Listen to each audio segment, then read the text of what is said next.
पिछले अंक में हम लोगों ने सेंट थॉमस एक्विनास के चिंतन की पृष्ठभूमि के कुछ पक्षों पर विचार किया। और जैसा कि मैंने बताया कि सेंट थॉमस एक्विनास ने जिस शताब्दी में यानी जिस 13वीं शताब्दी में जन्म लिया, उसको विद्वान ये मानते हैं कि एक लघु पुनर्जागरण की शताब्दी थी, एक मिनी रेनेसां की शताब्दी थी, जिसमें ईसाई जगत में यानी वेस्टर्न क्राइस्टेंडम में यूनानी चिंतन का प्रभाव बढ़ रहा था और विशेष तौर से अरस्तू की रचनाएं, जो कि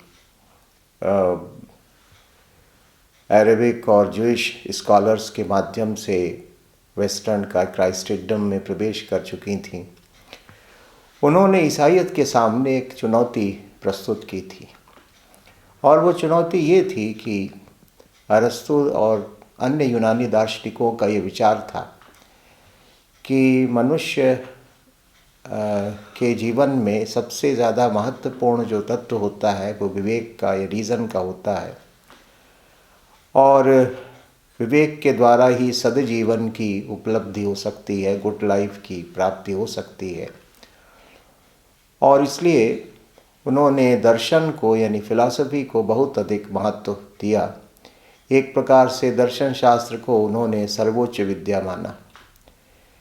लेकिन ईसाई धर्म दर्शन थियोलॉजी को यानी धर्मशास्त्र को सर्वोच्च विद्या मानता था, और ईसाई धर्म दर्शन में विवेक से ज़्यादा जो ईश्वरीय वाणी है यानी जो रेविलेशन है उसको महत्व दिया गया है।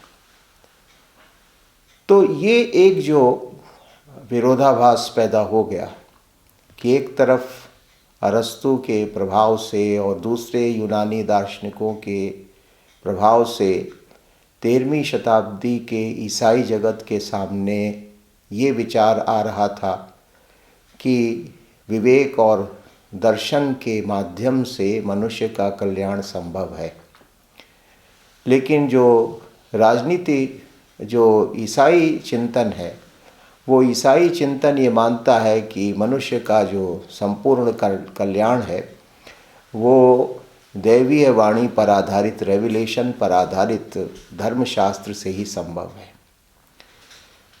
तो अब इन दोनों के बीच में सेतु का निर्माण कैसे किया जाए, सामंजस्य कैसे किया जाए। उस समय के जो ईसाई विद्वान थे, उन्होंने इसका आसान तरीका ये समझा कि अरस्तू तथा अन्य यूनानी दार्शनिकों की रचनाओं को धर्म विरोधी कह के प्रतिबंधित कर दिया जाए, उनको बैन कर दिया जाए। और इस प्रकार का कार्य किया भी गया। लेकिन कोई भी विचार प्रतिबंधित करने से समाप्त नहीं हो जाता। इसलिए अरस्तू का पठन पाठन क्योंकि विश्वविद्यालयों में तेज़ी से बढ़ रहा था, जो भी यूरोप के नव संस्थापित विश्वविद्यालय थे उनमें अरस्तू और यूनानी दर्शन का पठन पाठन भी हो रहा था। इसलिए प्रश्न तो उठ रहे थे, चुनौतियां तो उठ रही थीं ईसाईयत के सामने कि यूनानी दर्शन का ईसाई धर्मशास्त्र के साथ किस प्रकार से सामंजस्य किया जाए। इस महती कार्य को करने वाला सेंट थॉमस एक्विनास था, और सेंट थॉमस एक्विनास ने ये माना कि हमें अरस्तू को प्रतिबंधित नहीं करना है, यूनानी दर्शन को प्रतिबंधित करना इलाज नहीं है, बल्कि यूनानी दर्शन को उसका उचित महत्व देना, अरस्तू के मान्यताओं को उचित महत्व देना और फिर उनका ईसाई धर्म दर्शन के संदर्भ में रीइंटरप्रिटेशन करना, उनकी पुनर्व्याख्या करना, ये एक उचित मार्ग होगा। और यही कार्य सेंट एक्विनास ने किया कि उन्होंने यूनानी दर्शन और ईसाई धर्मशास्त्र में सामंजस्य स्थापित किया। और इसी पद्धति को स्कॉलिस्टिसिज्म या पांडित्यवाद कहते हैं। अब ये कार्य उन्होंने किस प्रकार से किया, ये एक दूसरा पक्ष है। जैसा कि हम लोग पढ़ भी चुके हैं कि ईसाई चिंतन में ये माना गया कि जो संपूर्ण ज्ञान है वो बाइबल और ईसाई धर्मशास्त्र में विद्यमान है, क्योंकि जो बाइबल है या दूसरे ईसाई जो धर्मशास्त्र हैं वे रेविलेशन पर आधारित हैं, यानी ईश्वरी वाणी पर आधारित हैं। ईसा स्वयं ही ईश्वर के पुत्र थे, सन ऑफ गॉड थे, और इसलिए उन्होंने जो कुछ भी कहा है वही एकमात्र सत्य है, वही एकमात्र प्रमाण है। और इसलिए मनुष्य को उसके जीवन के विभिन्न पक्षों में ईसाई धर्म दर्शन से और ईसा की शिक्षाओं से, ईसा के उपदेशों से मार्गदर्शन मिलता है। और एक सच्चे ईसाई के लिए यही ईसाई धर्मशास्त्र, यही जो क्रिश्चियन थियोलॉजी है वो सर्वोच्च है, और इसी की मान्यताओं के अनुसार उसको विचार करना चाहिए, इसी की मान्यताओं के अनुसार उसको जीवन भी जीना चाहिए। तो ये जो रेविलेशन को, यानी ईश्वरी वाणी की प्रधानता, उसकी प्रमुखता, ये ईसाई धर्म दर्शन का आधार है। वैसे तो ये सभी धर्मों में होता है, जैसे कि भारत में भी, हिंदू धर्म में भी जो वेद हैं वे ही अंतिम प्रमाण माने जाते हैं, और वेद हम जानते हैं कि वो भी ईश्वर की वाणी है, रेविलेशंस हैं। तो इसलिए ये कहा गया कि जो रेविलेशन पर आधारित ईसाई धर्मशास्त्र है, जो बाइबल है, वही एक ईसाई के लिए ज्ञान का स्रोत है, वही एक ईसाई के लिए आचार विचार का स्रोत है। और किसी भी विचार को हमें इसी ईसाई धर्मशास्त्र की दृष्टि से परखना चाहिए, और जो विचार इस ईसाई धर्मशास्त्र की कसौटी पर खरा नहीं उतरता, उस विचार को एक सच्चे ईसाई को त्याग देना चाहिए, क्योंकि वो एक गलत विचार है, गलत सिद्धांत है, और उसके लिए ईसाई धर्म में कोई स्थान नहीं हो सकता। तो ये तो ईसाईयत की मान्यता थी। लेकिन यूनानी ये मानते थे कि मनुष्य की सबसे बड़ी विशेषता ये है कि वो एक बुद्धिमान प्राणी है।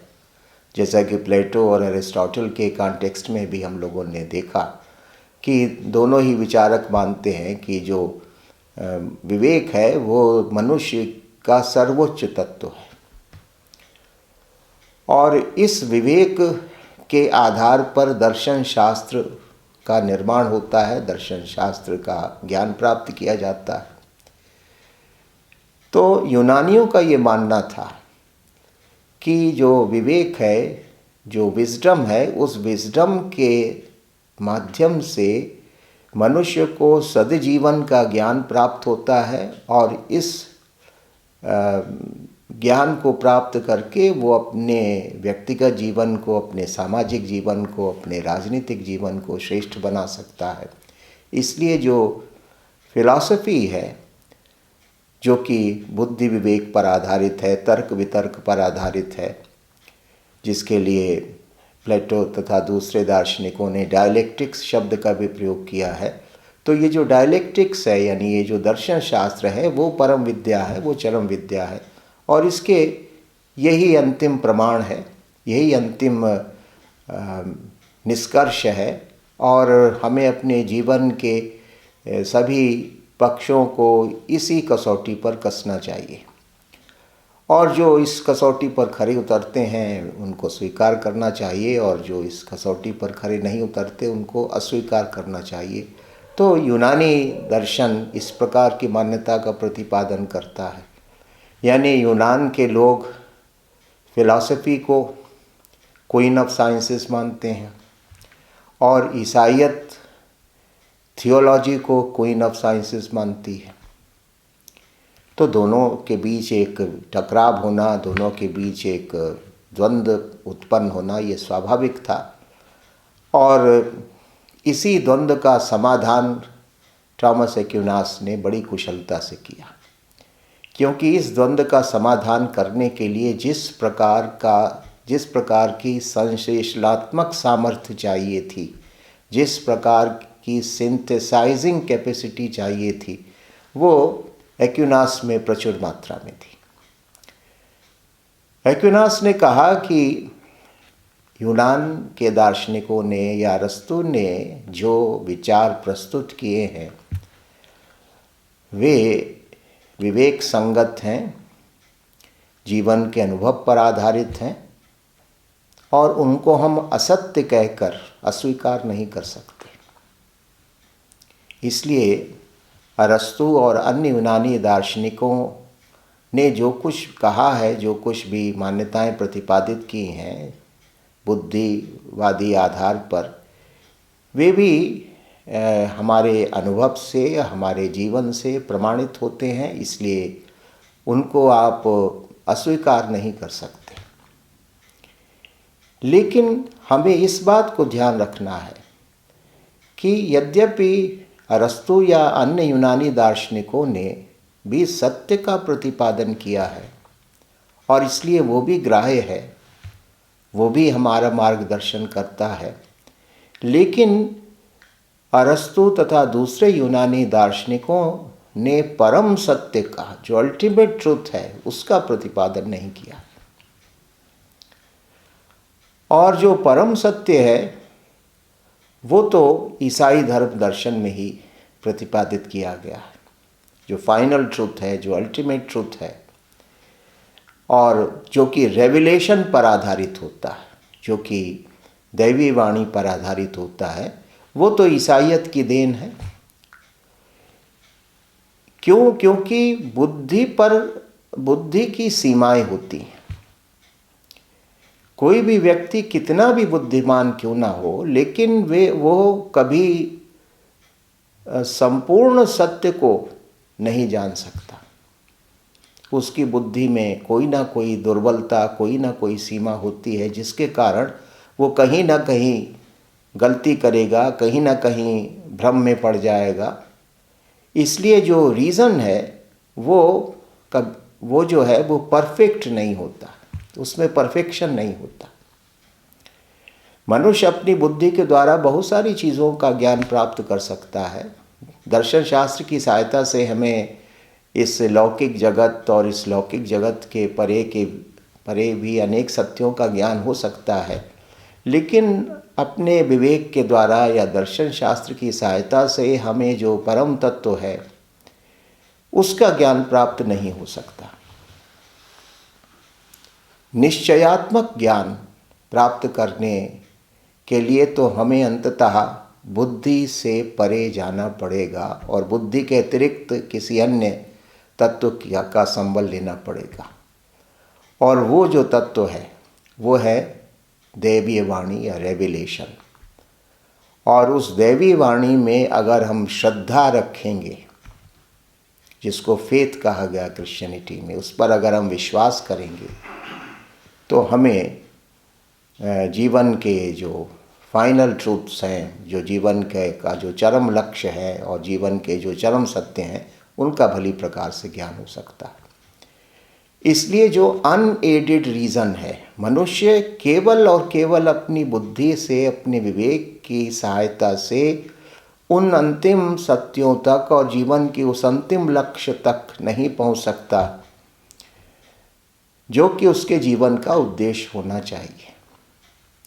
जैसे कि भारतीय परंपरा में कहा गया कि हमारे जीवन का जो अंतिम लक्ष्य है वो मोक्ष है। क्रिश्चियनिटी में उसको साल्वेशन कहते हैं कि साल्वेशन की प्राप्ति, तो साल्वेशन की प्राप्ति के लिए क्या उपाय आवश्यक हैं, साल्वेशन क्या है, उसकी प्राप्ति कैसे की जाए, ये ऐसे रहस्य हैं, या इस ब्रह्मांड के विषय में बहुत सारे ऐसे रहस्य हैं जिनका ज्ञान मनुष्य अपनी बुद्धि की सामर्थ्य से प्राप्त नहीं कर सकता। इसलिए जीवन के जो बड़े सत्य हैं, जो हायर ट्रूथ्स हैं, वो रीज़न से अनअप्रोचेबल हैं, क्योंकि रीज़न हमारा इम्परफेक्ट होता है, इनकम्प्लीट होता है, वो भ्रम में भी पड़ सकता है, वो दुविधाग्रस्त भी हो सकता है, वो वासनाओं के प्रभाव में भी भटक सकता है। इसलिए जो हमारी रेशनल कैपेसिटी है, उसकी जो हमारी इंटेलेक्चुअल कैपेसिटी है, उसकी लिमिटेशंस हैं, और इसलिए काफ़ी हद तक ये हमारी मदद भी करती है, लेकिन एक स्टेज के बाद जाकर ये हमारी मदद नहीं कर सकती। वहाँ पर हमको दैवी वाणी का, ईश्वरी वाणी का सहारा लेना पड़ता है और उस पर विश्वास करना पड़ता है, उस पर फेथ करना पड़ता है। तो मतलब ये है कि जो जीवन है ये इतना विराट है कि उसको समझने के लिए केवल बुद्धि साधन या उपकरण, या अनुभव उसके लिए साधन या उपकरण नहीं हो सकता। उसमें एक अन्य तत्व की अति आवश्यकता है, और वो तत्व है विश्वास का, श्रद्धा का। क्योंकि ईश्वर ने मनुष्य पर कृपा करके, क्रिश्चियनिटी ये मानती है कि जो डिवाइन ग्रेस है वो मनुष्य के पास रेवलेशन के रूप में आती है। ईश्वर ने मनुष्य के कल्याण के लिए कुछ मार्गदर्शक सिद्धांत निर्मित किए हैं, और वे जो मार्गदर्शक सिद्धांत हैं वे धर्मशास्त्रों में प्रतिपादित हैं, बाइबल और दूसरे ईसाई धर्मशास्त्रों में प्रतिपादित हैं। लेकिन इनको हमें विश्वास से और श्रद्धा से ग्रहण करना पड़ेगा। वहाँ पर तर्क और बुद्धि की गति नहीं है, क्योंकि जो ईश्वर है वो तर्क और बुद्धि से परे है। इसलिए ईश्वर ने जो हमारे कल्याण के लिए जो सिद्धांत प्रतिपादित किए हैं, उनमें तर्क और बुद्धि एक सीमा तक तो है, उनको समझने में तर्क और बुद्धि एक सीमा तक तो सहायता कर सकती है, लेकिन अंततः उनकी जो अनुभूति है वो हमें श्रद्धा और विश्वास के बल पर ही होगी। तो इस तरह से यूनानी दर्शन और ईसाइयत में कोई विरोध नहीं है, वे एक दूसरे को कॉम्प्लीमेंट करते हैं, एक दूसरे के पूरक हैं। बुद्धि को हम रिजेक्ट नहीं कर सकते, क्योंकि वो भी हमारे अनुभव का एक सत्य है, हमारे जीवन का एक सत्य है, लेकिन बुद्धि की सीमाएं हैं, और इसलिए बुद्धि से परे जाना पड़ता है। जिसको भारतीय दर्शन में माना गया कि जो परम सत्य है वो इंद्रियों से या इंद्रियगत अनुभव से ज्ञात नहीं किया जा सकता। तो क्रिश्चियनिटी भी इसी प्रकार की मान्यता रखती है। तो इसलिए जहाँ तक बुद्धि की महत्ता है वहाँ तक हमें बुद्धि को महत्व देना चाहिए, लेकिन बुद्धि से परे जो सत्य हैं,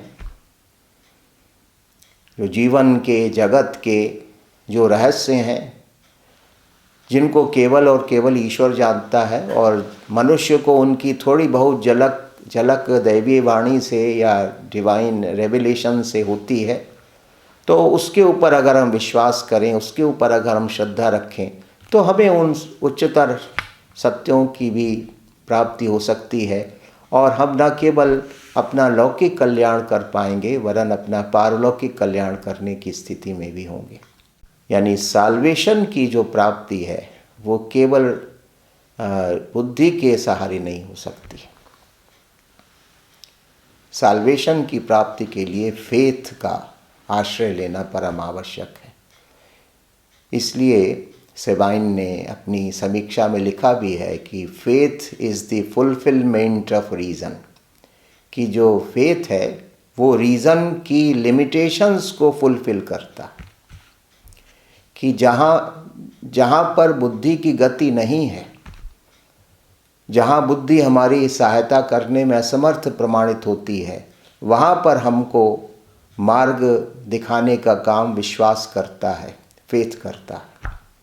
और विश्वास से मतलब है कि जो ईश्वरी वाणी है और जो धर्मशास्त्रों में सिद्धांत प्रतिपादित किए गए हैं, उनकी सत्य में, उनकी सत्ता में हम विश्वास करें। तो इस आधार पर एक्विनास ने समन्वय का कार्य किया। सिंथेसाइजिंग जो है वो ये इस प्रकार की सिंथेसिस उसने प्रतिपादित की। यानी यूनानी दर्शन को उसने अस्वीकार नहीं किया, रिजेक्ट नहीं किया, बल्कि यूनानी दर्शन को उसका ड्यू इम्पॉर्टेंस, जितना उसका महत्व है, उसने उसको प्रदान किया। कि जहाँ तक अरस्तु की महत्ता है, अरस्तु के विचारों की महत्ता है, यूनानी दर्शन की महत्ता है, हमें उसको उसका ड्यू देना चाहिए, उसका उचित महत्व हमें स्वीकार करना चाहिए। लेकिन अरस्तु या यूनानी दर्शन के सहारे हम अंतिम सत्य तक नहीं पहुंच सकते, और वहाँ पर हमें ईसाई धर्म दर्शन की आवश्यकता है, उसके द्वारा प्रतिपादित सिद्धांतों और शिक्षाओं पर विश्वास करने की आवश्यकता है। तब जाके मनुष्य का लौकिक और पारलौकिक दोनों दृष्टियों से कल्याण होगा। इस आधार पर वो मानता है कि रीज़न और फेथ, जैसा कि सेबाइन ने लिखा कि रीज़न और फेथ दोनों मिलकर टेम्पल ऑफ नॉलेज, ज्ञान के मंदिर का निर्माण करते। तो ये इसको स्कॉलिस्टिक मेथड कहा जाता है। क्यों? क्योंकि हर चीज़ को फेथ की कसौटी पर, जो क्रिश्चियन डॉक्ट्रिन है उसकी कसौटी पर, जो थियोलॉजी है उसकी कसौटी, वो अंतिम कसौटी है। और उस कसौटी पर जो चीज़ें खरी उतरती हैं, जिस सीमा तक रीज़न खरा उतरता है, वहाँ तक रीज़न स्वीकार्य है। लेकिन अगर कोई चीज़ें जो कि विवेक के या बुद्धि के क्षेत्र की हैं, लेकिन वे विश्वास की कसौटी पर खरी नहीं उतरती, धर्मशास्त्र की कसौटी पर खरी नहीं उतरती, तो वे त्याज्य हैं, उनको महत्व नहीं दिया जाना चाहिए। यानी जो ज्ञान के क्षेत्र में जो सर्वोच्चता है वो तो रेवलेशन की ही है। जो रेवलेशन है वही सुप्रीम नॉलेज है। बाकी सभी प्रकार का ज्ञान, सभी प्रकार की विद्या उसके अंतर्गत आती। और जो विचार, जो सिद्धांत रेवलेशन को कॉन्ट्रडिक्ट करता है या अस्वीकार करता है, उसको त्याग दिया जाना चाहिए, उसका कोई महत्व नहीं है। क्योंकि जो ह्यूमन विजडम है वो डिवाइन विजडम का अल्टरनेटिव नहीं हो सकती, वो कभी डिवाइन विजडम को चैलेंज नहीं कर सकती, बल्कि जो ह्यूमन विजडम है वो हमेशा डिवाइन विजडम के सबऑर्डिनेशन में अगर रहेगी तभी ठीक से काम करेगी।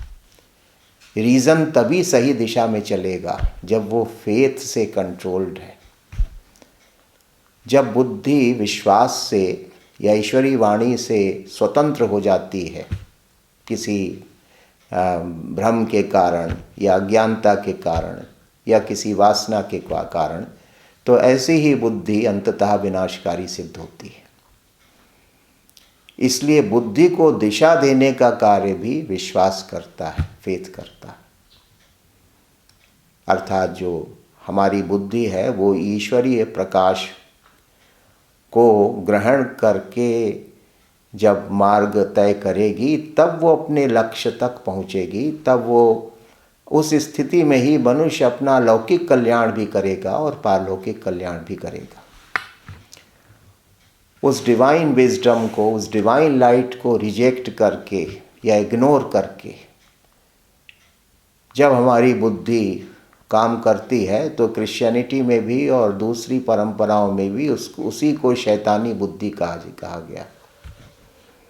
कि ऐसी स्थिति में बुद्धि जो है वो कभी सन्मार्ग पर नहीं चल सकती, और ऐसी बुद्धि अंततः व्यक्ति और समाज के लिए विनाशकारी ही होती है। तो इस प्रकार से एक्विनास ने फेथ और रीज़न के रिलेशनशिप को प्रतिपादित किया, और जो फेथ है वो रीज़न का क्राइटेरिया है या वो रीज़न की गाइडिंग लाइट है। यानी जो थियोलॉजी है वो फिलॉसफी से उच्चतर है। थियोलॉजी और फिलॉसफी के रिलेशन में उन्होंने माना कि फिलॉसफी का स्थान थियोलॉजी के अंतर्गत है। अगर फिलॉसफी थियोलॉजी के अंतर्गत है तो वो ठीक है, वो मनुष्य और समाज के लिए और ज्ञान विज्ञान के लिए कल्याणकारी है।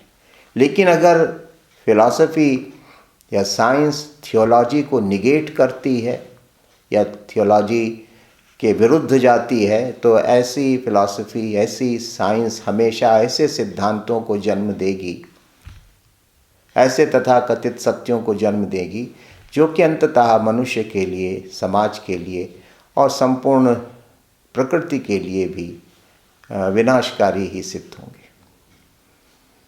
तो ये स्कॉलिस्टिक मेथड है जिसका प्रतिपादन थॉमस एक्विनास ने किया, और इसीलिए जो बड़े एक विद्वान हुए यूबरबेग, जो कि जिन्होंने ईसाई धर्म दर्शन के ऊपर श्रेष्ठ ग्रंथ की रचना की है, उनका ये मानना है कि जहाँ तक दर्शन और धर्मशास्त्र में अविरोध है, धर्मशास्त्र दर्शन की कसौटी व मानदंड रहेगा। फिलॉसफी की जो कसौटी है वो थियोलॉजी है। जो फिलॉसफी थियोलॉजी को रिजेक्ट करके बनेगी, वो फिलॉसफी केवल कुतर्कों में मनुष्य को लिप्त कर देगी, डाल देगी, और वो अंततः मनुष्य को मार्ग से भटका देगी। तो इस आधार पर एक्विनास ने अपने पांडित्यवाद का या अपने स्कॉलिस्टिसिज्म का प्रतिपादन किया, जो कि ईसाई धर्म दर्शन की एक आधारभूत मान्यता थी, और जिसके आधार पर उन्होंने, जिस कसौटी पर उन्होंने जीवन और जगत की व्याख्या की, राजनीति की व्याख्या की। अब जो दूसरा अन्य महत्वपूर्ण पक्ष एक्विनास का है वो उनका राज्य संबंधी सिद्धांत है, और यहाँ पर भी हम देख सकते हैं कि उनके ऊपर अरस्तु का प्रभाव तो है, लेकिन अंततः अरस्तु की मान्यताओं को वो स्वीकार तो करते हैं, लेकिन उन मान्यताओं के आगे जाकर वो ईसाई धर्म दर्शन की दृष्टि से राज्य की संस्था पर विचार करते हैं। हम लोगों ने सेंट ऑगस्टीन के अध्ययन में इस बात को देखा कि राज्य की संस्था के बारे में ऑगस्टीन ने, या जो चर्च फादर्स थे, यानी जो अर्ली क्रिश्चियनिटी के दौरान जो ईसाई चिंतक थे, उन्होंने ये बात कही कि राज्य एक पापपूर्ण संस्था है। State is the result of human sin, ऐसा उनका मानना रहा। लेकिन जब हम एक्विनास के राज्य संबंधी विचारों पर दृष्टिपात करते हैं तो एक्विनास इस मान्यता से सहमत नहीं। एक्विनास अरस्तु की मान्यता को पुनर्जीवित करता है, और वो कहता है कि समाज में रहना, राज्य में रहना मनुष्य की एक स्वाभाविक प्रवृत्ति है। यानी जैसा कि अरिस्टोटल ने कहा कि मैन जो है वो बाय नेचर सोशल है, बाय नेचर पॉलिटिकल है। वो राज्य के या समाज के बाहर अपने जीवन की कल्पना ही नहीं कर सकता। इसलिए सोशेबिलिटी जो है वो हमारे अंदर विद्यमान है। तो राज्य एक ऐसी संस्था हुई जो कि स्वाभाविक संस्था है और आवश्यक संस्था है। एक्विनास भी इसको मानता है कि राज्य की संस्था के बिना मनुष्य अपने जीवन की कल्पना नहीं कर सकता, और ना ही मनुष्य एक सद्जीवन की कल्पना कर सकता है। इसलिए वो ऑगस्टीन के इस विचार को तो स्वीकार नहीं करते कि स्टेट जो है वो एक पापपूर्ण संस्था है, एक सिंफुल इंस्टीट्यूशन है, क्योंकि ऐसा कहना मनुष्य की मूल प्रवृत्ति को नकारना हुआ। क्योंकि समाज में रहना तो मनुष्य की मूल प्रवृत्ति है, राज्य में रहना तो मनुष्य का बेसिक नेचर है, फंडामेंटल नेचर है। लेकिन साथ साथ वो ये भी कहता है कि अरस्तु ने जिसको सद्जीवन कहा है वो तो सद्जीवन है, लेकिन अरस्तु ने सद्जीवन का जो एक उच्चतर आयाम है, जो उच्चतर पक्ष है, उसको शायद यूनानी लोग नहीं जानते थे, क्योंकि उनको कोई रेवलेशन प्राप्त नहीं था, उनको कोई इस प्रकार का धर्म प्राप्त नहीं था जैसा कि क्रिश्चियनिटी है। तो अरस्तु ने राज्य में रहने का उद्देश्य ये माना है कि सद्जीवन की प्राप्ति राज्य में ही रहकर संभव है। और वो कहता है कि बात सही है कि जो भी सद्जीवन है, यानी मनुष्य का भौतिक और नैतिक और आत्मिक विकास, जो कुछ भी, जितना भी उसके मनुष्य के जीवन के जितने भी पक्ष हैं, उन सब का विकास तो राज्य के अंदर ही संभव है। और तभी मनुष्य को आनंद की प्राप्ति होगी, संतुष्टि की प्राप्ति होगी, जब उसके जीवन के सभी पक्षों का विकास होगा। तो इसलिए सद्जीवन की बात जहाँ तक अरस्तु ने कही तो वो ठीक है कि मनुष्य सद्जीवन का आकांक्षी होता है, राज्य में वो सद्जीवन की प्राप्ति के लिए निवास करता है। लेकिन वो कहता है कि अरस्तु की सद्जीवन की व्याख्या में एक कमी रह गई है, क्योंकि उसने सद्जीवन को लौकिक संदर्भ में ही देखा है। यानी उसके लिए जो गुड लाइफ है उसका कॉन्टेक्स्ट टेम्पोरल है, कि संसार में रहते हुए हम एक अच्छा जीवन, एक आनंदपूर्ण जीवन कैसे व्यतीत करें। लेकिन सद्जीवन का जो एक हायर एस्पेक्ट है, जिसको वो सुपर नेचुरल गुड कहता है, यानी मोक्ष की प्राप्ति, स्वर्ग के राज्य की प्राप्ति, जो कि एक ईसाई के जीवन का अंतिम लक्ष्य होता है, किंगडम ऑफ गॉड की उपलब्धि। तो ये जो सुपर नेचुरल गुड है, इसकी व्याख्या हमें यूनानी चिंतन में प्राप्त नहीं होती। इसलिए नेचुरल गुड तक सीमित रहना उचित नहीं है। नेचुरल गुड भी आवश्यक है, लेकिन नेचुरल गुड साध्य नहीं हो सकता। नेचुरल गुड एक सीढ़ी है, एक सोपान है, एक स्टेज है। पहले हम उसके लिए प्रयत्नशील हों, पहले मनुष्य को उसकी प्राप्ति हो, लेकिन उस नेचुरल गुड के आगे फिर एक दूसरा उच्चतर सोपान है, अंतिम सोपान है, जिसको वो सुपर नेचुरल गुड कहता है। तो मनुष्य को तो वहाँ तक पहुँचना है। जो ईसाई दृष्टि है मानव जीवन की, वो ये है कि मनुष्य को, और ईसाई जो धर्म दर्शन है वो तो ये मानता है कि ये जो जगत है, ये जो राज्य है, या ये जो संसार है, ये हमारा घर नहीं है।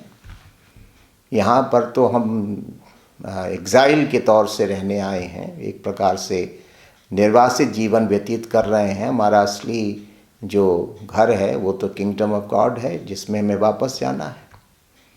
तो इसलिए एक ईसाई को इस संसार को तो श्रेष्ठ बनाना है, क्योंकि ये भी अंततः ईश्वर की कृति है।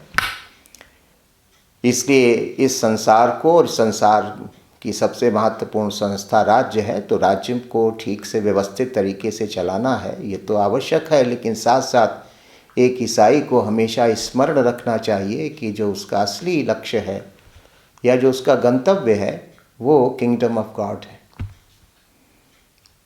ये संसार उसके जीवन का गंतव्य नहीं है। तो इसलिए वो कहता है कि अरस्तु ने अधूरी बात कही है। बात जहाँ तक कही वो सही है कि मनुष्य एक सामाजिक प्राणी भी है। मनुष्य राज्य में जीवन और सद्जीवन की प्राप्ति के लिए रहता है, लेकिन सद्जीवन की व्याख्या का एक जो महत्वपूर्ण पक्ष है वो उसमें एब्सेंट है एरिस्टोटल में, क्योंकि यूनानी लोग एक दूसरे प्रकार के उनकी जीवन के प्रति दृष्टि थी, जगत के प्रति दृष्टि थी। ईसाई धर्म दर्शन की तरह वो जो मनुष्य का अंतिम लक्ष्य है, मोक्ष की प्राप्ति, किंगडम ऑफ गॉड की प्राप्ति, इस तरह की मान्यता उनकी सभ्यता में नहीं थी, तो इसलिए वो उससे अपरिचित थे। लेकिन एक ईसाई के लिए तो ये बड़ी महत्वपूर्ण मान्यता है। इसलिए हमें अरस्तु की कमी को दूर करना है, और इसलिए गुड लाइफ को हमको ठीक से समझना है कि गुड लाइफ का जो कंटेंट है वो कितना व्यापक है, केवल टेम्पोरल गुड नहीं, केवल नेचुरल गुड नहीं, बल्कि सुपर नेचुरल गुड, इसकी प्राप्ति, ये मनुष्य का लक्ष्य होना चाहिए।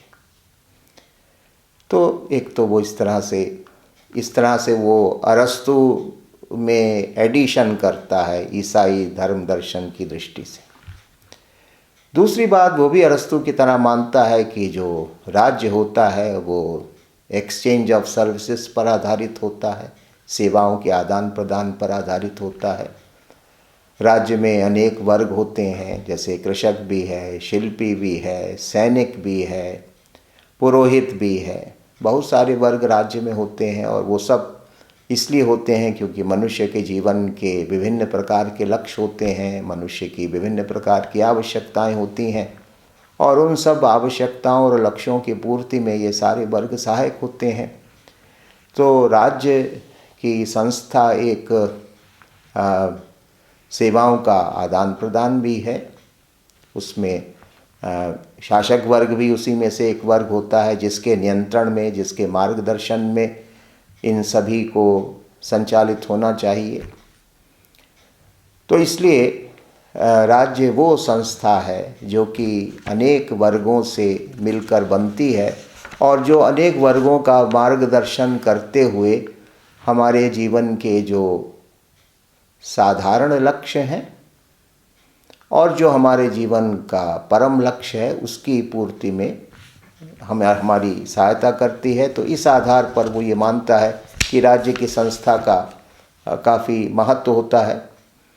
साथ साथ वो ये भी मानता है कि राज्य, अरस्तु की तरह, कि राज्य को आत्मनिर्भर होना ही चाहिए, परफेक्ट कम्युनिटी, कि राज्य एक ऐसी संस्था है जो कि मनुष्य के जीवन के सभी पक्षों की संतुष्टि करने वाली है, एक परफेक्ट कम्युनिटी है। लेकिन वो यहाँ पर अरस्तु से थोड़ी भिन्न राय भी रखता है, क्योंकि जैसा कि हम लोग देख चुके हैं यूनानी चिंतन के अध्ययन में कि यूनान के लोगों के लिए तो उनका जो नगर राज्य था, जो उनका सिटी स्टेट था, वो परफेक्ट कम्युनिटी थी। उसमें वो आत्मनिर्भर और पूर्ण जीवन जीते थे। ऐसा उनका मानना था कि एक नगर राज्य में पूर्ण और आत्मनिर्भर जीवन संभव है। लेकिन एक्विनास ऐसा नहीं मानता। एक्विनास कहता है कि नगर राज्यों का आकार प्रकार छोटा होता है, उनकी बहुत सारी भौगोलिक और नैतिक और राजनीतिक सीमाएं होती हैं। इसलिए सेल्फ सफिशिएंट और परफेक्ट लाइफ जीना शायद नगर राज्य में संभव नहीं है। एक आत्मनिर्भर और पूर्ण जीवन जीने के लिए हमें साम्राज्य की आवश्यकता है, जिसके लिए वो रेग्नम शब्द का प्रयोग करता है कि जो एक बृहत राज्य यानी एक साम्राज्य, रेग्नम, एक रेग्नम में ही आत्मनिर्भर जीवन और पूर्ण जीवन जिया जा सकता है। और जैसा कि हम लोग जानते हैं कि मध्य युग में जो राज्य की संरचना थी वो भी साम्राज्य के रूप में थी। नगर राज्यों का जो दौर था वो बहुत पहले समाप्त हो चुका था। अब तो जो वेस्टर्न क्राइस्टेंडम था वो एक साम्राज्य था, एक एम्पायर था। तो एक्विनास ये मानते हैं कि एक नगर राज्य व्यक्ति को आत्मनिर्भर और पूर्ण जीवन प्रदान नहीं कर सकता, इसके लिए साम्राज्य की आवश्यकता है। और अंत में वो ये मानता है कि हर स्टेट एक हायरार्की होता है, यानी पद सोपान पर आधारित होता है। ये उच्चतर और निम्नतर का संबंध है राज्य। तो राज्य का जो आधार है वो हायरार्की होता है, उसमें उच्चतर जो है वो निम्नतर को नियंत्रित और निर्देशित करता है। और एक हायरार्की का उद्देश्य ये नहीं है कि उच्चतर निम्नतर के साथ मनमाना व्यवहार करे, बल्कि उच्चतर निम्नतर के कल्याण की दृष्टि से उसका मार्गदर्शन करे, उसको निर्दिष्ट करे। तो इस प्रकार से एक जो स्टेट होता है उसका जो एसेंशियल कैरेक्टर होता है वो हायरार्किकल कैरेक्टर होता है। इस पर भी वो बल देता है। अब इसी से जुड़ी हुई एक दूसरी बात है शासन प्रणाली के विषय में, फॉर्म ऑफ गवर्नमेंट्स के विषय में, और यहाँ पर भी वो अरस्तु के क्लासिफिकेशन को पूरी तरह स्वीकार करता है कि 3 शुद्ध शासन प्रणालियाँ होती हैं, राजतंत्र, कुलीन तंत्र और मध्यम वर्गीय जनतंत्र, और 3 विकृत शासन प्रणालियाँ होती हैं, निरंकुश तंत्र, वर्ग तंत्र और भीड़ तंत्र। ये अरस्तु का क्लासिफिकेशन वो भी मानता है, और अरस्तु की तरह वो ये भी मानता है कि सर्वश्रेष्ठ शासन प्रणाली तो राजतंत्र है, लेकिन उसके बाद अगर कोई श्रेष्ठ प्रणाली है तो वो भी मानता है कि जो पॉलिटी है, यानी जो मिश्रित संविधान है, जो संतुलित संविधान है, वो फिर उसके बाद सबसे अच्छी शासन प्रणाली है, ऐसा उसका मानना है। राजतंत्र का पक्ष पोषण उसने इसलिए किया, और लगभग सभी ईसाई राजनीतिक चिंतक राजतंत्र को ही स्वाभाविक शासन प्रणाली मानते रहे। आगे चल के दांते ने इसके ऊपर विस्तार से विचार किया कि क्यों मोनार्की जो है वही एक नेचुरल फॉर्म ऑफ गवर्नमेंट है, लेकिन हमें एक्विनास में भी इसके ऊपर विचार विमर्श प्राप्त होता है। वो कहता है कि मोनार्की जो है वो एक नेचुरल फॉर्म ऑफ गवर्नमेंट है, ये केवल बेस्ट फॉर्म ऑफ गवर्नमेंट ही नहीं है बल्कि natural form of the government है। और वो दृष्टांत के द्वारा इसको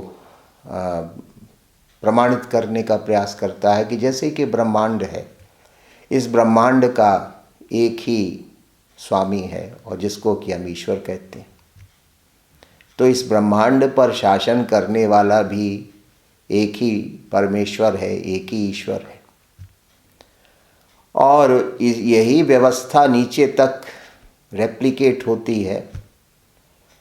अगर हम जीवधारियों में देखें तो जैसे कि मधुमक्खियों में भी एक जो रानी मक्खी होती है, जो क्वीन बी होती है, वो सबके ऊपर शासन करती है, वहाँ पर भी राजतंत्र है एक अर्थ में। इसी तरह से अन्य प्राणियों में भी हम देख सकते हैं। तो इसलिए प्रकृति का विधान ये है कि मनुष्यों के ऊपर भी एक व्यक्ति का शासन ही स्वाभाविक और सर्वश्रेष्ठ शासन होगा, और वो एक व्यक्ति का शासन जो है उसी को वो मोनार्की कहता। लेकिन साथ साथ ये एक व्यक्ति जैसे ईश्वर जो है वो मनुष्य के कल्याण में शासन करता है इस ब्रह्मांड पर, या जैसे कि रानी मक्खी सभी के हित को ध्यान में रखकर अपनी प्रशासनिक व्यवस्था करती है, उसी प्रकार से राजा को भी संपूर्ण प्रजा के कल्याण में शासन करना चाहिए। वो अपनी राज शक्तियों का, अपनी प्रशासनिक शक्तियों का कभी भी दुरुपयोग ना करे। तो इस आधार पर वो कहता है कि जो मोनार्की है वो नेचुरल फॉर्म ऑफ गवर्नमेंट है and best form of government also, दोनों बातें। और वो कहता है कि ईसा ने इसको बाइबल में दूसरे तरीके से कह भी दिया, चेतावनी देते हुए एक रूपक के द्वारा कि अगर किसी बाग में बहुत सारे माली होंगे तो बाग उजड़ जाएगा। अगर एक के मार्गदर्शन में बाग की व्यवस्था होगी तो वो बहुत सुंदर व्यवस्थित रहेगा, लेकिन अगर बहुत सारे लोग उसमें हस्तक्षेप करेंगे तो बाग उजड़ जाएगा, नष्ट हो जाएगा।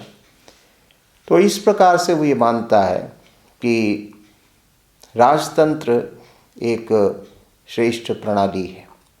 लेकिन अगर जैसा कि अरस्तु भी कहता है कि अगर किसी राज्य को श्रेष्ठ राजा प्राप्त ना हो तो उसके बाद फिर जो दूसरी सबसे अच्छी प्रणाली है वो मिश्रित संविधान की व्यवस्था है। और वो अरस्तु के तर्कों को दोहराता है कि मिश्रित संविधान इसलिए श्रेष्ठ है कि राज्य संचालन के जो 3 आधारभूत तत्व होते हैं उनका समन्वय इसमें होता है। और वो 3 तत्व हैं कि इसमें राजा के द्वारा राज्य को एकता प्रदान की जाती है, जो मोनार्किकल एलिमेंट प्रेजेंट है।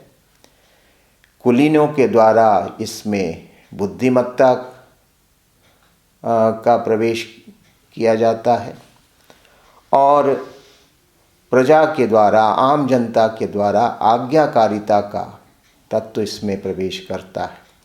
तो इसलिए वो ये मानता है कि एक मिश्रित संविधान, राजा के द्वारा प्रदत्त एकता, कुलीनों की बुद्धिमत्ता और जनता के संख्या बल और आज्ञाकारिता का समन्वय होता है और इसलिए वो श्रेष्ठ है, स्थायी होता है, प्रजा के कल्याण में सक्षम होता है।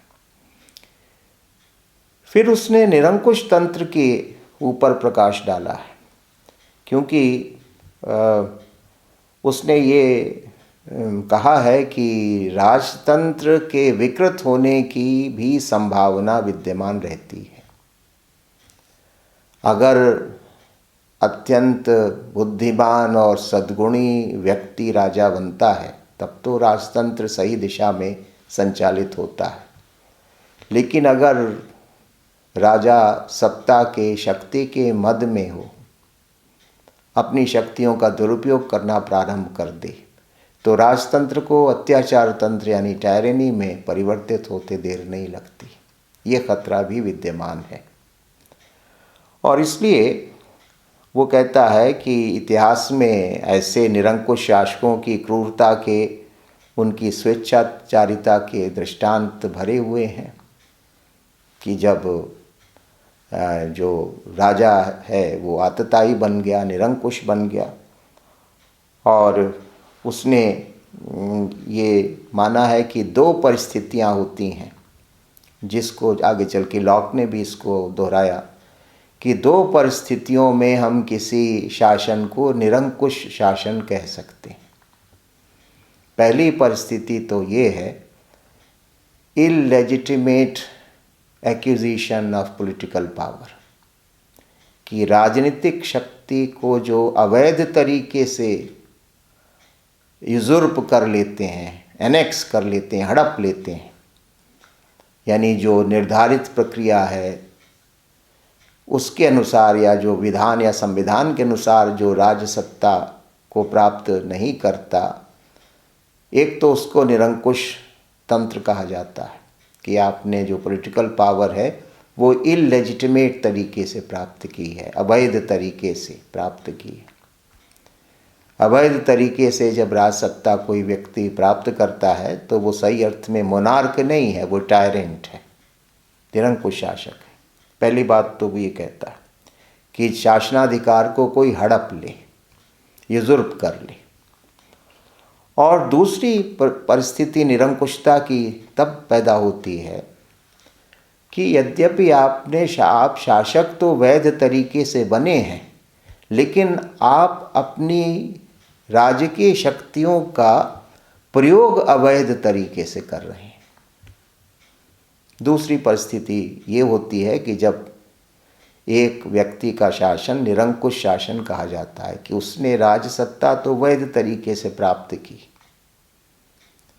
अगर हम 20वीं शताब्दी का दृष्टांत दें तो हम जानते हैं कि हिटलर वैसे तो चुनाव जीत कर आया था, तो वैध तरीके से जर्मनी का शासक बना था, लेकिन हम सभी जानते हैं कि बाद में हिटलर ने किस तरह से सत्ता का घोर दुरुपयोग हुआ और वो एक अधिनायक और एक निरंकुश शासक के रूप में इतिहास में जाना जाता है।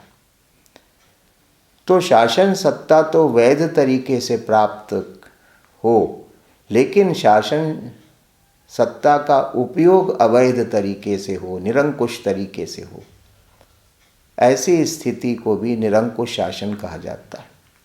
The exercise of political power beyond the authorisation of law, कि जो कानून सम्मत तरीका है पावर को एक्सरसाइज करने का, आप उसको दरकिनार करके, उसको निग्लेक्ट करके अपने मनमाने तरीके से काम कर रहे हैं,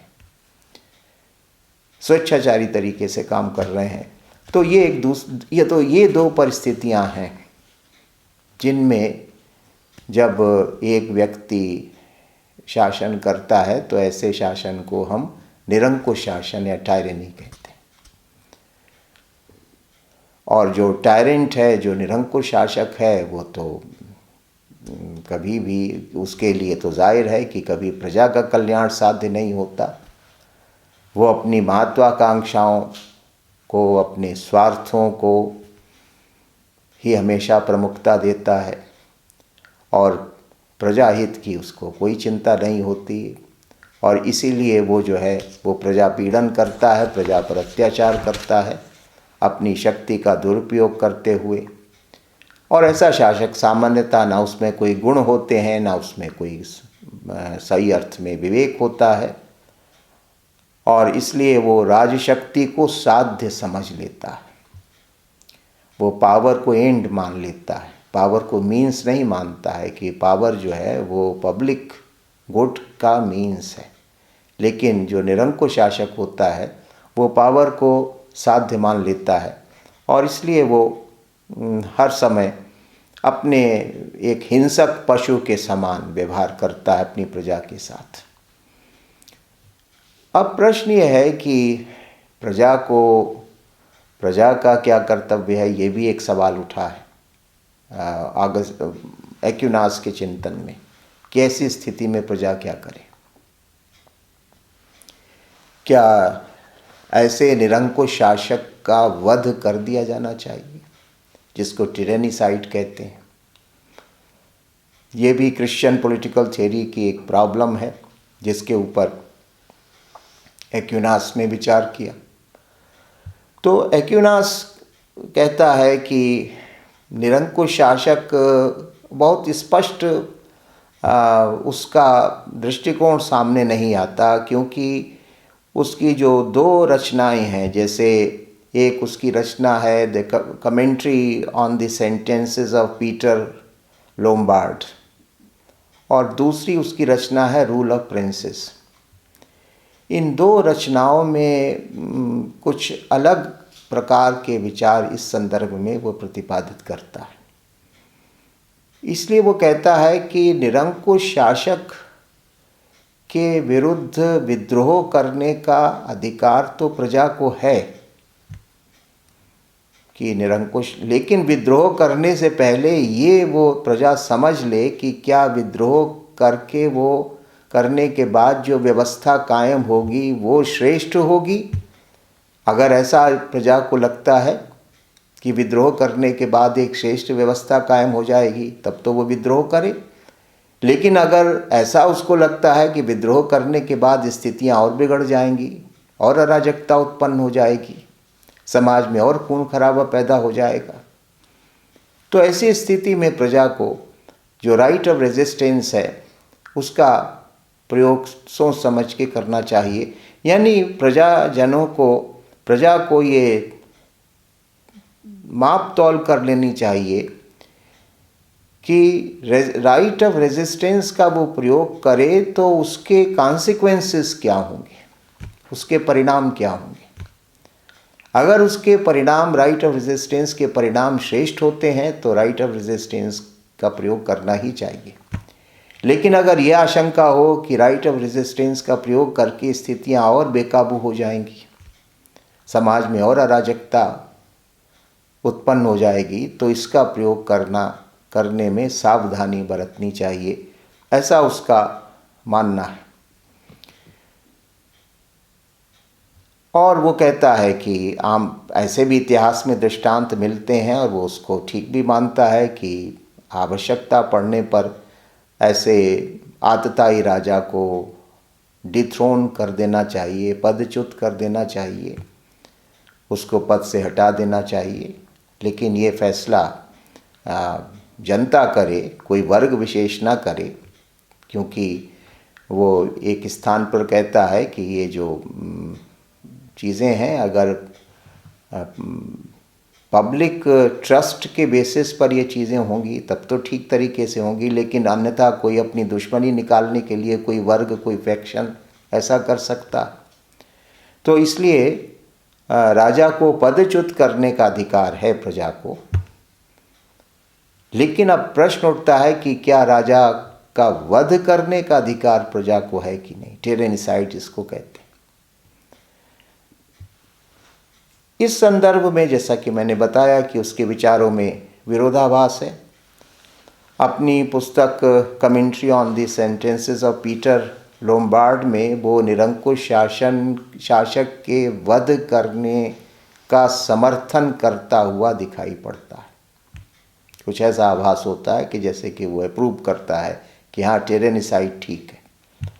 लेकिन रूल ऑफ प्रिंसेस में वो ये कहता है कि निरंकुश शासन अस्तित्व में ही ना आए, प्रजाजनों को इस प्रकार के उपाय करने चाहिए कि कोई अच्छा व्यक्ति ही शासक बने। शासक बनने के बाद प्रजा तमाम राज्य में कुछ ऐसी संस्थाएं होनी चाहिए, ऐसी प्रक्रियाएं होनी चाहिए कि राजा के ऊपर नियंत्रण रहे, जिससे कि उसकी निरंकुशता को बढ़ावा न मिले। तो इसलिए वो यहाँ पर कुछ सीधे सीधे नहीं कहता, बल्कि वो इस बात पर ज़्यादा बल देता है कि कोशिश ये होनी चाहिए कि निरंकुश राजा निरंकुश बनने ही ना पाए, जिसके कारण उसके वध करने का प्रश्न पैदा हो। उसके पहले ही प्रजा को समुचित उपाय कर लेने चाहिए। तो इसलिए थोड़ा सा अस्पष्टता है टिरेनिसाइड के प्रश्न को लेकर, निरंकुश राजा के वध के प्रश्न को लेकर। लेकिन अंततः वो ये मानता है कि प्रजा को शासक की निरंकुशता का विरोध करने का अधिकार प्राप्त है। यानी जो आगे चल के जो विचार आया कॉन्स्टिट्यूशनल गवर्नमेंट का, कि शासन का स्वरूप संवैधानिक होना चाहिए, निरंकुश नहीं। वो जो आगे चल के या उसके पहले भी जो एब्सोल्यूट मोनार्की के विचार थे, उसका वो समर्थन नहीं करता। वो ये मानता है कि जो गवर्नमेंट है वो एक ट्रस्ट है, वो एक न्यास है। प्रजा का दायित्व, प्रजा के प्रति राजा का दायित्व है। प्रजा का कल्याण करना ही राजा का धर्म है, राजा के कार्यों का उद्देश्य है। और जो राजा प्रजा पीड़न करता है, प्रजा का पर अत्याचार करता है, उसको पदच्युत करने का, उसको हटाने का और उसके विरुद्ध विद्रोह करने का अधिकार, राइट ऑफ रेजिस्टेंस, प्रजा को प्राप्त है। तो इसलिए वो एक प्रकार से कॉन्स्टिट्यूशनल स्टेट के अवधारणा का प्रतिपादन करता है। और इसीलिए लॉर्ड एक्टन ने उसको फर्स्ट विग इन पॉलिटिक्स कहा। इंग्लैंड में आगे चल के जो विग पार्टी हुई वो भी एक कॉन्स्टिट्यूशनल गवर्नमेंट के विचार की प्रतिपादक थी। वहाँ पर भी जब राजा और संसद के बीच में संघर्ष हुआ 17वीं शताब्दी में, तब ये एक विग पार्टी के नाम से एक राजनीतिक दल, जो कि आगे चल के लिबरल्स कहे गए, उदारवादी कहे गए, तो वो लोग भी कॉन्स्टिट्यूशनल गवर्नमेंट के विचार के प्रतिपादक थे। तो लॉर्ड एक्टन कहते हैं कि ये कॉन्स्टिट्यूशनल गवर्नमेंट का आइडिया सबसे पहले हमें टॉमस एक्विनास की रचनाओं में प्राप्त होता है। इसलिए लॉर्ड एक्टन उसको फर्स्ट विग इन पॉलिटिक्स मानते हैं कि वो राजनीति में पहला विग है। तो इस दृष्टि से उसके राज्य और शासन संबंधी विचार प्रतिपादित किए जा सकते हैं। अब जो उसकी एक तीसरी महत्वपूर्ण मान्यता है वो उसकी विधि की मान्यता है, उसका कॉन्सेप्ट ऑफ लॉ है, जो कि न केवल ईसाई राजनीतिक चिंतन में बल्कि राजनीतिक चिंतन के इतिहास में भी एक बहुत महत्वपूर्ण योगदान टॉमस एक्विनास का माना जाता है। लेकिन जब हम उसकी विधि संबंधी धारणा का अध्ययन करते हैं तो ये चीज़ बहुत स्पष्ट होकर सामने आती है कि यहाँ पर भी टॉमस एक्विनास ने अपने समन्वयवादी दृष्टिकोण के आधार पर विधि की व्याख्या की है। यानी जो सिंथेसिस हमको उसके राज्य संबंधी विचार में या उसकी पद्धति में प्राप्त होती है, यानी जो प्रभाव आ रहे थे यूनान से, रोम से, और जो कि क्रिश्चियन पॉलिटिक्स को प्रभावित कर रहे थे, उनको कैसे आत्मसात करना है, कैसे अंगीकार करना है, ये कार्य एक्विनास ने दूसरे क्षेत्रों में भी किया और इसी प्रकार से ये कार्य उसने विधि के क्षेत्र में भी किया। अपने लॉ के कॉन्सेप्ट में भी वो इसी समन्वयवादी दृष्टिकोण का प्रतिपादन करता है और इसको बहुत अच्छे तरीके से एक बड़े विचारक, एक बड़े व्याख्याकार हुए हैं हर्मन क्राउस्ट।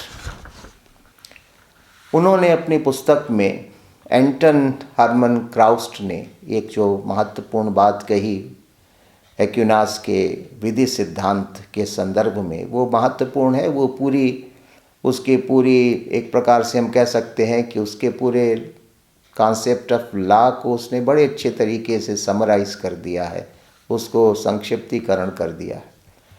क्राउस्ट कहते हैं कि the philosophy of law of Saint Thomas is the embodiment of a great tradition which ultimately fused Christianity, Greek philosophy and Roman law। कि एक्विनास ने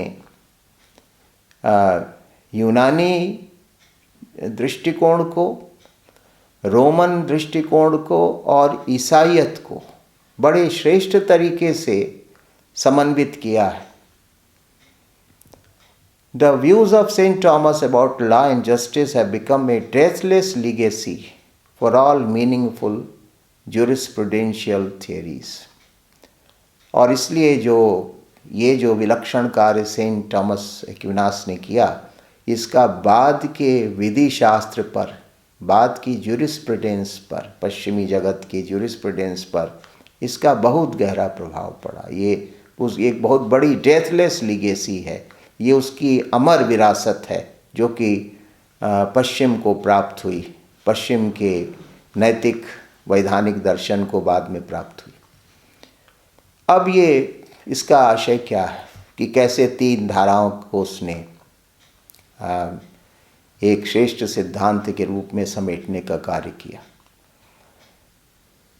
यूनानी लोग मानते थे कि लॉ जो है वो एक नॉर्म है, एक ऐसा नॉर्म जो कि विवेक पर आधारित है। हम लोगों ने एरिस्टोटल के विचार को पढ़ा तो वो कहता है कि लॉ क्या है? रीज़न विदाउट पैशन, वासना रहित विवेक। यानी यूनानियों के लिए विधि जो है वो विवेक का मूर्त रूप है। Law is an embodiment of reason. ये तो यूनानी जो विधि शास्त्रीय दृष्टि है उसकी विशेषता है। जो रोमन ज्यूरिस्प्रूडेंस है, जो रोमन थियरी ऑफ लॉ थी, उसमें लॉ को कमांड माना जाता है, शासक का, कमांड ऑफ द रूलर। वहाँ पर लॉ जो है वो फिएट है, कमांड है, उसमें ये आज्ञा का भाव प्रबल है कि जो शासक है, जो प्रजा को आदेश देता है और जिस आदेश को मानना प्रजा का कर्तव्य है। तो जो रोम का विधि शास्त्र है, उस विधि शास्त्र का जो मूल तत्व है वो ये कि वहाँ पर लॉ को कमांड माना गया। और जो ईसाई दृष्टिकोण है, उस ईसाई दृष्टिकोण के अनुसार जो लॉ है वो ईश्वरीय विवेक पर आधारित है, यानी ईश्वरीय विवेक का प्रगटीकरण है। Law is manifestation of divine wisdom, ऐसा ईसाई धर्मशास्त्र, क्योंकि उनके यहाँ तो जितनी भी धारणाएं हैं, संस्थाएं हैं, उनका अंतिम स्रोत ईश्वर है या ईश्वरीय विवेक है। तो इसलिए वहाँ पर लॉ को डिवाइन विजडम का मैनिफेस्टेशन माना गया। अब जब हम लोग एक्विनास के विधि सिद्धांत पर विचार करेंगे तो हम देखेंगे कि ये तीनों तत्व तो उसके विधि सिद्धांत में समन्वित है। यानी विवेकशीलता भी, आदेशात्मक होता है कानून, ये पक्ष भी, और कानून अंततः ईश्वरीय विवेक का मूर्त रूप है, ये पक्ष भी। ये तीनों पक्ष हमें थॉमस एक्विनास के विधि सिद्धांत में प्राप्त होते हैं। इसलिए एंटन हरमन क्राउस्ट ने ये बात कही कि वो 3 धाराओं को फ्यूज़ करता है, तीनों को मिलाने का काम करता है, और ये उसकी महत्ता। अब पहली चीज़ तो ये है कि उसने एक विधि की परिभाषा दी, और उस परिभाषा में भी हम ये सब चीज़ें देख सकते हैं कि कानून क्या है, व्हाट इज़ लॉ। तो वो कहता है कि एन ऑर्डिनेंस ऑफ रीज़न, कानून जो है वो ऑर्डिनेंस ऑफ रीज़न है, यानी विवेक का आदेश है, फॉर द कॉमन गुड, मनुष्य के सबके कल्याण के लिए। कानून प्रजा के कल्याण के लिए, समष्टि के कल्याण के लिए दिया गया विवेक का आदेश है। promulgated by him who has the care of the community, जिसको कि शासक जारी करता है, घोषित करता है। तो ये उसकी कानून की परिभाषा है, an ordinance of reason for the common good promulgated by him who has the care of the community, कि कानून विवेक का वह आदेश है जिसकी घोषणा शासक वर्ग के द्वारा की जाती है प्रजा के कल्याण की दृष्टि से। ये उसका। अब यहाँ पर अगर हम पूरे ब्रह्मांड को एक कम्युनिटी माने, सेबाइन ने इसकी बड़ी श्रेष्ठ व्याख्या की है अपनी पुस्तक में, यानी 4 स्तरों पर वो कहता है कि ये परिभाषा लागू होती है। और इस प्रकार से एक्विनास ने 4 प्रकार की विधियों की व्यवस्था की है अपने सिद्धांत में। अगर हम इस ब्रह्मांड को एक कम्युनिटी माने, सारे ब्रह्मांड को, तो इस ब्रह्मांड का मालिक ईश्वर है, और ईश्वर जो अपने रेवलेशन के द्वारा, अपने ईश्वरी वाणी के द्वारा जो चीज़ें प्रिस्क्राइब करता है वही लॉ है, वही विधि है सारे ब्रह्मांड के लिए। तो इसलिए ये एक तो इस अर्थ में है। फिर अगर हम प्रकृति को देखें तो प्रकृति में भी हम देखते हैं कि वहाँ पर भी ये जो लॉ है वो विद्यमान है।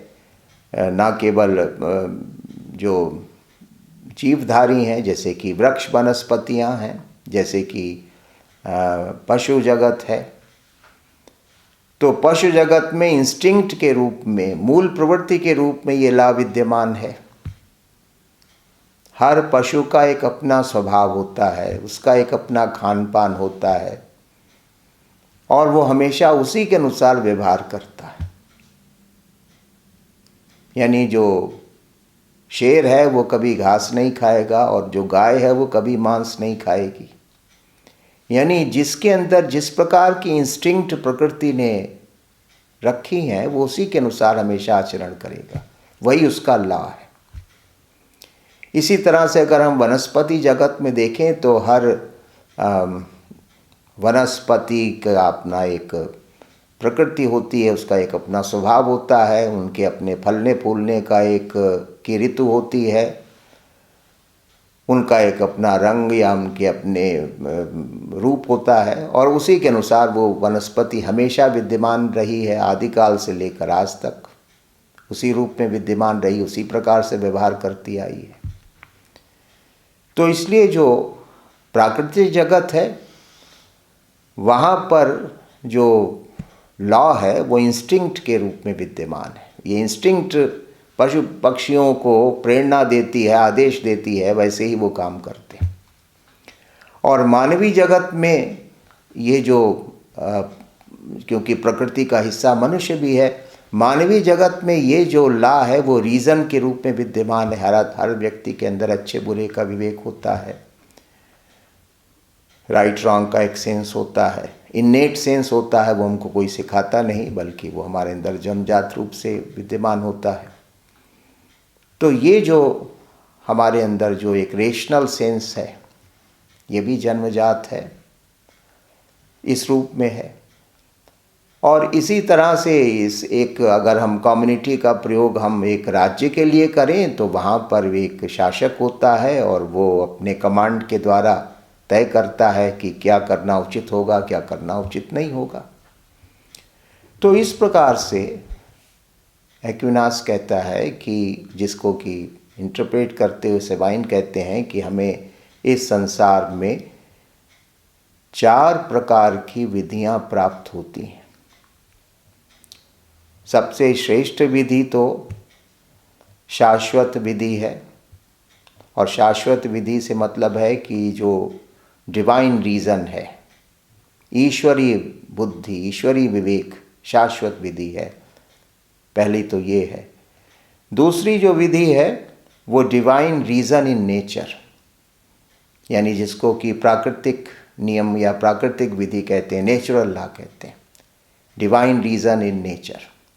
क्योंकि नेचर में भी जो भी जिसकी प्रकृति है वो सब ईश्वर के द्वारा निर्धारित है। तो डिवाइन रीज़न इन नेचर। फिर मनुष्य के अपने पारलौकिक कल्याण के लिए भी एक विधि होती है, और वो विधि क्योंकि मनुष्य की एक विशेषता है जो कि बाकी प्राणीधारियों में नहीं प्राप्त होती, कि मनुष्य के पास विवेक है, और मनुष्य उस विवेक के द्वारा ना केवल अपना लौकिक कल्याण कर सकता है बल्कि उसको अपना परम कल्याण करने की भी उसके अंदर एक प्रवृत्ति होती है, प्रेरणा होती है। तो उस कल्याण की ओर प्रवृत्त करने के लिए डिवाइन लॉ है, दैवीय विधि होती है। तो ये जो है participation of human reason in divine reason, कि एक डिवाइन लॉ होता है जो कि हमें बताता है, जो कि बाइबल में विद्यमान है या जो भी धर्मशास्त्र हैं उनमें विद्यमान है, जो ईश्वरीय वाणी है, और उसके द्वारा हमें अपने पारलौकिक कल्याण का मार्ग प्राप्त होता है, अपने जीवन के लक्ष्यों की प्राप्ति का मार्ग प्राप्त होता है। तो फिर एक तीसरी जो विधि है वो डिवाइन लॉ है, यानी दैवीय कानून है। और फिर अंततः जब हम एक ह्यूमन कम्युनिटी में रहते हैं तो उस ह्यूमन कम्युनिटी की व्यवस्था करने के लिए भी एक विधि निषेध होता है कि क्या करना है, क्या नहीं करना है, क्या करना उचित होगा, क्या करना उचित नहीं होगा। तो इसकी व्यवस्था करने के लिए शासक होता है, और वो अपने आदेश के द्वारा ये सारी व्यवस्थाएं करता है। इस प्रकार से 4 प्रकार की विधियां विद्यमान हैं जो कि इस जगत को, विशेष रूप से मानवीय समाज को संचालित और प्रेरित करती हैं। शाश्वत विधि है जो कि सर्वोच्च विधि है, उसके बाद प्राकृतिक विधि है, नेचुरल लॉ है, फिर एक डिवाइन लॉ है यानी दैवी विधि है, और अंततः मानवीय विधि है जिसको पॉजिटिव लॉ या ह्यूमन लॉ कहा जा सकता है। ये 4 प्रकार की विधियां हैं जो कि मनुष्य का मार्गदर्शन करती हैं। अब ये 4 प्रकार की विधियां क्या हैं, इनका तात्पर्य क्या है, किस अर्थ में एक्विनास ने इनकी व्याख्या की, इसको हम लोग अगली बार इस पर विचार करेंगे।